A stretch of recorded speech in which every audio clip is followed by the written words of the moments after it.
My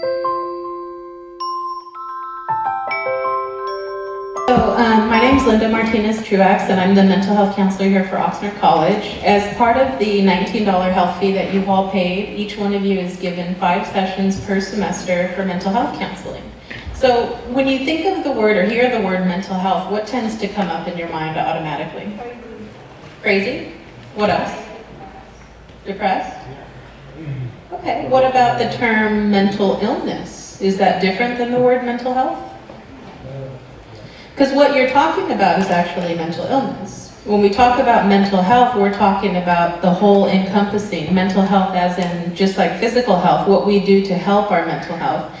But it's interesting how it's so stigmatized in that we associate words like crazy, or yesterday I heard psychotic, was it? Psychotic, in terms of mental health, when those are actually symptoms of mental illness. And crazy isn't a definition, I've looked. So students that come to see me tend to see me for a lot of different reasons. And big ones are, of course, feeling overwhelmed. Transitioning out of high school into college is a big transition for people, or returning students. It's a big transition. Feeling depressed, feeling frustrated, worried. Relationships is a big one. Relationships with parents, with siblings, with children, with family. Can't sleep. What about feeling out of control? Have you ever felt out of control in your life? You know, feeling out of control is a big one. Feeling like we don't have options, or we don't know what the options are, or we don't know who to ask who the options are. Feeling angry. You know, all of these things lead to physical symptoms. I'm going to go back to a slide that we were looking at a second ago, which is right here, Maslow's hierarchy of needs. So what's kind of interesting about this slide, do we have a pointer? Oh yeah. So oftentimes students will come in and say, I'm here because of my relationship. So I'm here because I'm in this very unsteady relationship and things are becoming very rocky, or it's abusive, or he or she is overly controlling. And we'll start to talk about, well, how are you feeling in your relationship? You know, what is coming up? What other people have you seen in relationships? What is your life like outside of relationships? And they'll say, well, I exist in a home where I don't feel safe. I don't feel safe because there's either abuse going on in the home, or past abuse, or sometimes there's just too many members or no privacy, not having a sense of really belonging at home. Maybe you're not eating, or not taking care of yourself, or actually are homeless. So when we jump up here, how can we have belonging if we don't yet have safety or psychological needs or physiological needs? A lot of times we want to say, well, I have very strong self-esteem and I'm not understanding what's happening. But all these other things aren't falling into place. And joining a Pokemon group doesn't count. So, as far as right here, but it's helpful, and I kind of actually recommend it because it increases socialization, and it kind of brings different people together, different cultures together to catch, what is it, Pikachu and the other little guys? But oftentimes students will come in, and they'll come in with what I like to talk about as tigers. And we all kind of have our own tiger. Just like right now, if we were to release a tiger in this room, but I were to say, okay, everybody has to keep their eyes forward, and we're going to be graded on what you're talking about today. So you have to keep your eyes forward. We're going to let the tiger go over there. The tiger's hungry, but you can't look at it. You have to pay attention, and this is going to decide whether or not you attend college or not to answer the questions on this test. So wouldn't that be kind of stressful? This guy right here would feel wonderful because he knows the tiger's going to eat somebody over here. So Blanca, you're gone. You're gone, Blanca. So he ate Blanca, but he's still hungry. So the tiger's walking down, and as we're paying attention, we're sort of like our attention is back here going, I don't hear the tiger, I don't know where it's going, I don't know what's happening. Okay, I'm trying to listen, I can't listen. Our fight or flight response is activated. I'm asking a question, asking for people to raise their hand. Let's pretend this is a math class. And I'm like, what's the answer? And you're, oh, you know. So, but what it is we bring our own tigers into a classroom or into life. Sometimes our tigers are Family. What if we had a big disagreement with somebody that day? Or what if somebody's ill? Or you're taking care of your siblings? How many of you work? Or it's work, your hours were cut, or they were increased, or you lost your job, or you just got a job for the first time. Those of you that have to pay rent and pay for your own bills, that's a big stressor. Transportation, relationship. What if you text your boyfriend or girlfriend and they didn't text back within the next 10 seconds? So you guys are starting to melt down, right? And then 20 seconds passes and you send another text that's like, hey. And then 30 seconds passes and your next text is like, WTF. And then you go on Facebook and you see the little green dot, and what does that mean? But they didn't text you back, so what's happening now? You're just lost your mind. Because you know they're online, they didn't text you back, they liked somebody's pizza picture, and they added a new friend who's this really pretty chick. So there's full meltdown happening at this point, and now you walk out of class. So, and these are realities. If I could have $1 for every time Facebook has came up in a session, like I feel so bad for your generation existing at a time with relationships and Facebook. It's terrible. I like waiting by the phone and just hoping like, oh, okay, maybe they'll call, maybe not. I know you guys are like, what? Waiting for what? So clearly there wasn't a cell phone when I was younger. But those of you that think there was, I appreciate it. So these things all come up in sessions. And when I especially do workshops like with the math department, that's a big one. How many of you are terrified of math? Because that's the big one. TM1 and TM2 classes, the transitional math classes, I do a lot of workshops with, because we notice that students in those classes have very high levels of anxiety. Maybe you haven't been successful with math in your history, so going into it, especially at a college level, could be really overwhelming. Maybe you want to save it for your very last class you take in college, along with speech.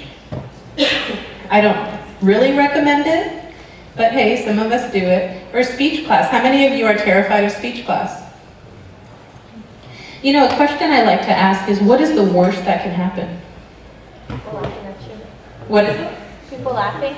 Laughing? Like, that was so dumb. Have you ever seen that in a classroom? Like somebody literally just letting somebody have it?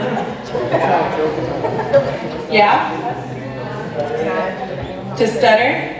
And what happens if you stutter?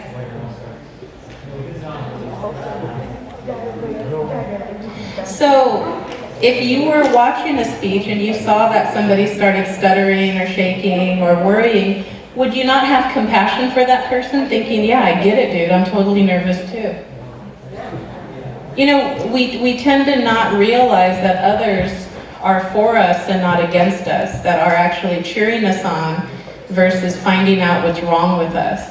Or we think that they're going to notice the one little drop that we have on our leg and be like, oh my gosh, she's a dirty person.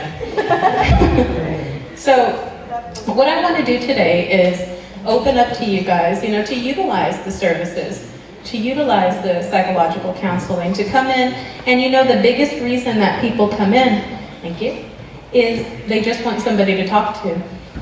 And I was a student here. I went to Sunkist, I went to E.O. Green, I went to Wainimi High, and I went to Oxnard College. And I remember feeling really anxious but not knowing who to talk to, or not knowing what to say or who to say it to, or what was the right thing. So I didn't talk to anybody, and it was not helpful. So I love what I do in the sense that I get to come back to where I grew up and hopefully reduce the stigma associated with mental health counseling. And just to let the males know in the class, about 60% of those that I see are men. So like the young man was saying earlier, you know, depression is not a female thing. Bipolar disorder is not a male thing. Your age group between 18 and 26 is really revealing, because a lot of you will have your first mental health experience during that time, in the sense of going, whoa, I'm really depressed, I'm really anxious, or having your first schizophrenic break. And that's just the realities of it. We have to think about our family history in terms of where we are, in terms of like, If you have diabetes in your family and you're not taking care of yourself, the likelihood is going to be high. If there's a lot of mental health issues in your family, individuals who drink, use drugs, do this, have depression, anxiety, bipolar, schizophrenia, the likelihood is higher. So you need to learn to take care of your psychological self. So on that lovely note, what we're going to do is we're going to do a meditation. Can somebody tell me what a meditation is? I heard inner peace. Inner peace. So meditation is basically looking at going inward, being in the moment. So today we're going to do a guided meditation, and all you have to do is just sit, listen to my voice, and I'm going to have you guys just relax like as if you're at home, so just get comfortable. And those of you that are not wanting to do it, just please be mindful of those around you so that they can participate in it, because it does require silence, so no laughter, giggling, or, you know, we gotta approach this maturely. Okay, so let's begin, and I'm gonna ask that you close your eyes. Sit down in a comfortable position and consider your thoughts and how your body feels right now. We're going to inhale through the nose and exhale through the mouth. On the inhale, we're going to go inhale, 1, 2, 3, hold, exhale, 1, 2, 3. Inhale, 1, 2, 3. Exhale, 1, 2, 3. Inhale calmly, and as you exhale, just let go of all the stress in your body. Keep breathing calmly and peacefully and just relax. Where are you tense? Think about these areas in your body, and every time you inhale, imagine the in-breath going to that area of your body. And on the out-breath, imagine the stress being released. Envision how relaxation feels. Gentle, peaceful, warm, open. Maybe it's foreign. Maybe it makes you feel vulnerable. Consider where you feel tense, and the relaxation will soften those tight muscles. Inhale relaxation, and exhale tension. Inhale relaxation, and exhale tension. Continue this slow breathing. You're at ease, you feel peaceful, and you are safe. Next, visualize the setting that inspires true happiness and relaxation to you. It can be imaginary or it can be real. It just needs to be a setting that is special to you, a setting that inspires joyful thoughts. What do you hear? What do you see? What do you smell? What do you feel beneath your feet in this joyful place? Lose your thoughts in all the comforting sights, sounds, and smells. You feel carefree, completely at ease, serene, and protected. So let's stay here for a while. As you relax in this beautiful setting, we'll work on developing a healthy self-image. Pretend that the following statements are true, and repeat each statement with a sense of sincerity. Repeat each statement aloud together after I say it. I appreciate who I am. I love myself. I value all the gifts I bring to the world. We all have something wonderful to offer. I will meet new exciting people.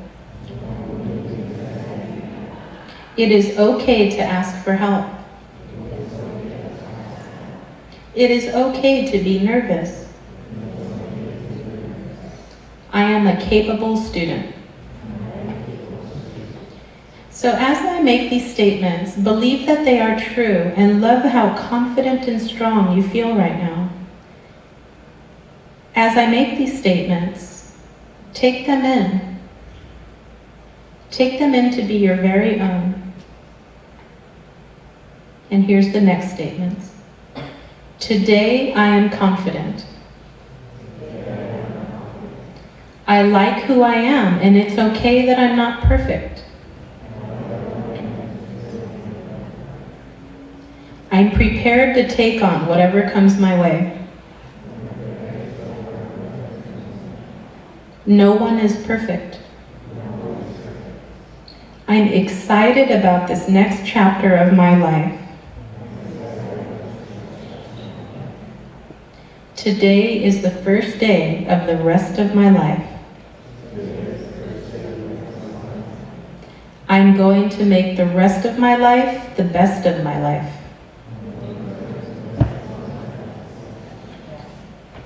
I'm confident in who I am. As I make these statements, believe that they're true and love how confident and strong you can feel. Breathe in and breathe out. Breathe in and breathe out. In and out. You are calm and at peace with yourself. You are safe. And slowly open your eyes. So that was a guided imagery. How was that for you guys? Nice, good. So that's an example of some of the things that we do in counseling. Some of the things that we do and when students come in, depending on what's happening. Do you guys have any questions about the health center or about mental health, the medical end of it? Do you know where we're located? Okay, first floor of the Student Services Building. Yes?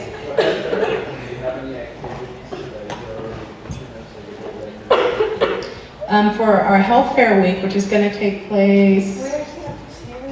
Two activities in the works right now. In September 21st, we're planning a campus safety forum. September is National Campus Safety Month, where we address issues like sexual assault, active shooter, natural disasters, distracted driving. So we're going to have a bunch of different things happening around that. And so watch for the flyer to come out. And then in October, on October 5th, we're having our annual health fair. And we have lots of resources from within the college and from outside of the college. We have someone who owns a massage school come with chair massage. Yeah, get there early. So it's just a whole variety of things. We're trying to expose you to different types of healthcare. We're all pretty familiar with like going to the doctor's office or something, but what is acupuncture? What is acupressure? What is massage therapy? What are the resources at the school? What are the resources in the county? So look forward to that. Like, so we usually have about 25 vendors that come to that. So that we're going to be expanding. We're also going to do an event called In Your Own Voice, where someone comes, usually a student from that's local, that comes and talks about their experience with mental health, and it's a really powerful presentation. Mental illness like schizophrenia or bipolar. So doing that, we're going to try to do like a movie night. So we're going to have a lot of health activities going on in October. Thanks for asking, Oscar. And also, to make an appointment with us, all you do is either come into the health center, you can call, or you can email. All sessions are confidential for the medical end as well as the mental health end. And, you know, I'm sure you learned a great deal on your tour about our health center, but, you know, we definitely want to be of service to you all, and, you know, we hope to work with you guys in the future. Any other questions? Welcome to Oxnard College. Yeah, welcome. Good luck.